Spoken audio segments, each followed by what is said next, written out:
Good morning, people. This video is going to be a bit of a mashup because I keep doing stuff on cars and then forgetting to film it. So today we're going to be fixing the BMW because I broke it. I was planning to get the car ready for a skid day. I wanted to try my skid wheels on. Bought 15s for the back because I thought they'd fit. Turns out they didn't. I fit them anyway, and because I'm a bit thick, I didn't realise that I must have bent a carrier on a caliper or something. So from then onwards, my rear left was sticking on. So decided to get a new set of rear calipers, new discs, new pads, because once I got very hot and doesn't feel great. So thought I'd change the pair. Well, since then, after Bedford, we did like a little check over on the Clio. Found out that I've got no front brakes, front discs, pads, need rear pads, had an exhaust leak. But other than that, I think we're good. So I'll probably put this in the same video and yeah, go from there. So little update, I will catch you people at the workshop in a bit. Right, made it to the workshop, spin around, red, we got hot. So yeah, off it comes and new calipers. Just to show the parts we've got, Ridex calipers, because I'm a G, we got Brembo pads and Ica discs. So yeah, Ridex Plus as well, it's the advanced section. Finito, new brakes and the wheels going on, all bled, back in the game. Good morning, people. I wasn't even going to film today, but I thought I'd just show how these cars sometimes give me grief. So 4 days ago, took the coilovers off the Clio and left the car on a drive. That meant that I had one car available to use, the Compact. Ever since then, it's been throwing up a coolant light and just toying with me, just having fun. So obviously check the coolant level, it's fine. Sometimes that light decides to come on if there's air in the system and needs bleeding. So yesterday I was driving it back from the gym and temps started going through the roof up to like 110s. I thought, hang on, better stop, that's not good.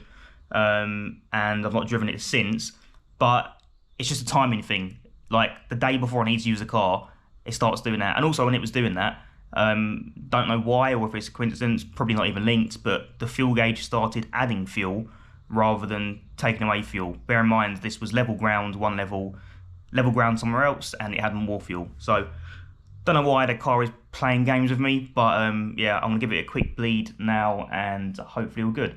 But it's just completely made me lose faith in using the car for a long distance. Meant to use the car on Friday for like an hour and a half drive, but I'm now scared, so I'll probably take another car, someone else's. So yeah, Compact. All right, we're set up. Bombao. So bleed procedure is, I think, ignition on, fan on hot and low speed, and then take the bead screw out, raise this side of the car, enter coolant, and then you should get no bubbles out the bleed screw. So we'll give that a go and see how we get on.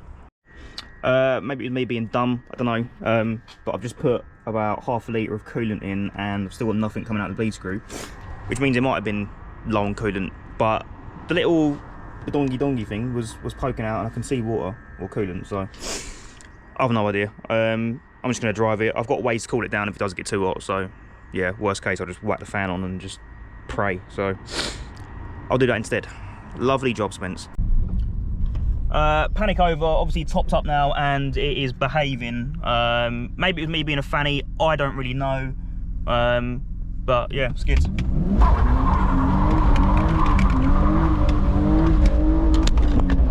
Maybe that's why I have problems with cars, I don't know.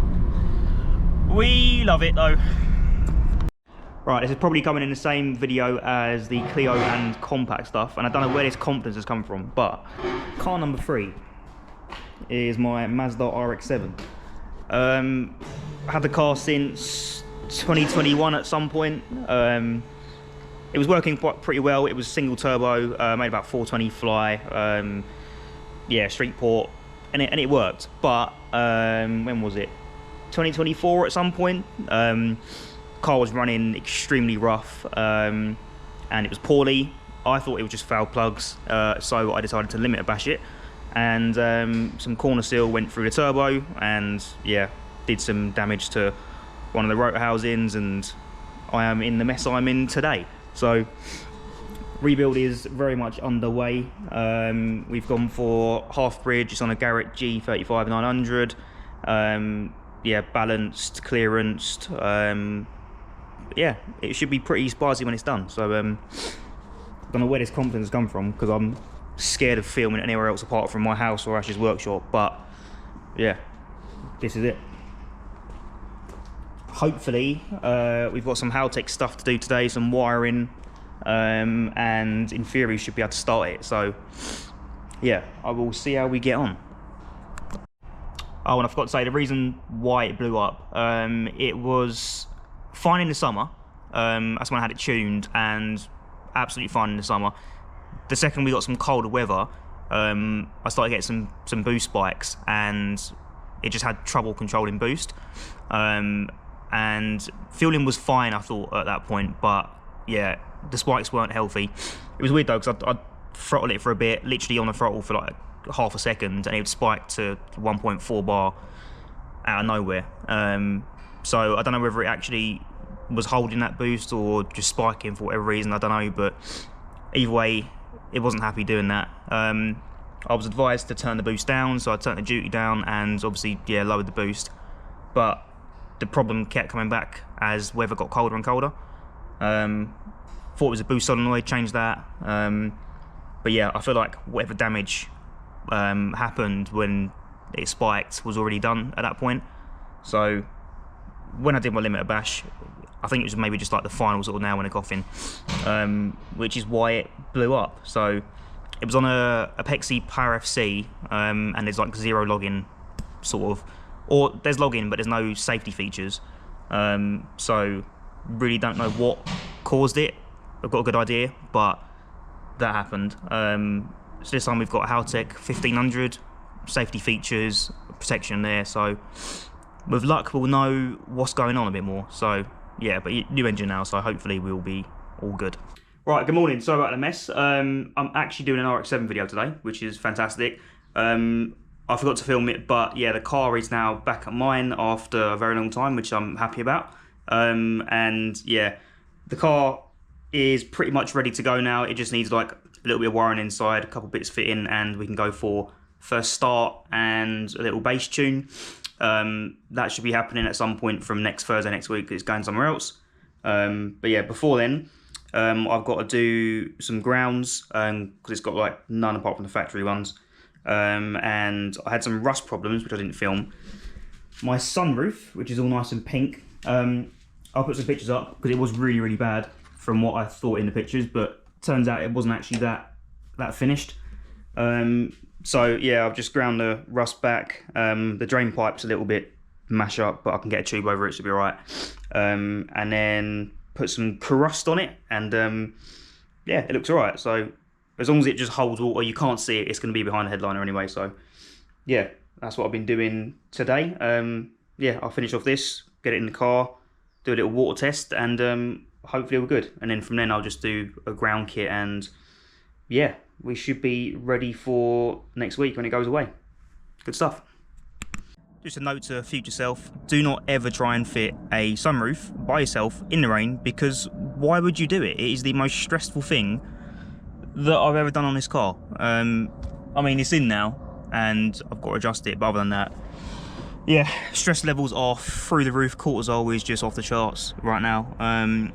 But the sun's coming out again, so I'm gonna smile about that. But yeah, that was an ordeal. My arms are absolutely killing. It was on my head for a bit. I've damaged some interior plastics, which is a bit long, if you can see down there. But other than that, it's in. I'm happier than I was before, so we move, crack on. Right, I'm well happy now. Just done a little water test, and the bucket is dry AF, so that means I've won. We're just going to take the win on a cheeky Sunday like today, and then go from there. So yeah, absolutely buzzing, because that was well stressful. But yeah, we're looking really, really dry, which is good. So on to the next job, probably sometime after work next week, because I can't be asked today. Yeah, win in a bit. Once again, I'm terrified of filming outside my own house, but it is what it is. Just done 1 ground, which is probably slightly overkill for the whole thing, but I wanted to show my work off, and like, I've never done a ground before.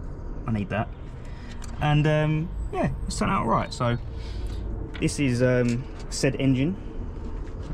I think I went through specs before on a video, but yeah, issues all clean now, and yeah, I've done the sunroof, so I've just got to put another ground somewhere else, and we're ready for tomorrow, where it's going to another shop for some wiring, and then hopefully first start. So we're nearly there. Right, before it gets too dark, because the GoPro is terrible in this sort of lighting, I couldn't be asked to do any more grounds because I think they'll be all right how they are. I could see some engine grounds, and I was like, okay, that's probably enough. So if it plays up, it plays up. If it doesn't, it doesn't. And yeah, I've just been doing some tidying in the bay because there was just like quite a lot of mess and things chucked places. So I did a bit of cable tying and neatening things up a little bit.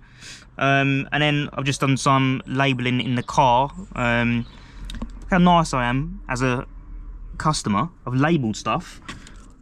This part here has literally been what's been delayed on the car for like, I want to say like a year nearly. It's 14 connections.